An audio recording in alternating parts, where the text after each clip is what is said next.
On my walk this morning, I listened to the Squiggly Careers podcast. The ladies are fantastic, and they mentioned that the World Economic Forum released on their website the top 10 skills that we all need in order to adapt to the changing world of work. And these skills are needed by 2025, so really, time is of the essence. And to think about it, according to the information on the website, up to 50% of employees would need to upskill by 2025. And I'm thinking time is really of the essence. If up to 50% of those who are working adults, wow, that's interesting. Because if you think about it, the amount of people who are in a workplace using the degrees they studied at university is not even a lot. So that goes to show quite a lot of people need upskilling, and also with the release of this AI, imagine using ChatGPT nowadays, people are now getting worried if AI is going to replace human in the workplace.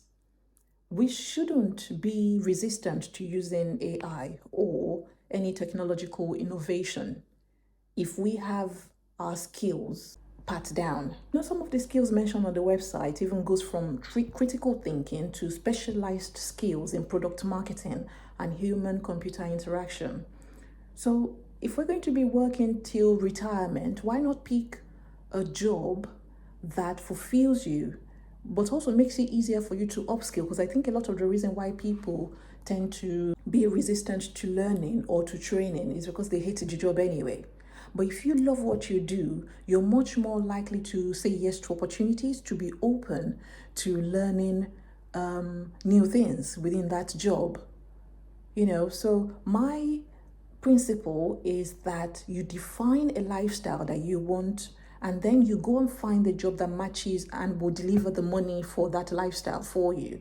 I think it's the best way ever. It's a win-win situation. So if you find jobs that you really enjoy but doesn't pay as much, negotiate and get your foot in the door, but keep learning. While you're learning, the money will come. The more skills you have under your belt, the more money you'll be entitled to. You'll be able to state that you're worth. So in order to get those skills and to start building your skills bank, I'm going to share some tips that you need and also that I have been using to be future ready, because we just don't know what's around the corner. One of the first things is to learn about the industry, the sector within which you work. Try as much as possible to understand what is happening in that industry, what are the new trends, what's going on in terms of work.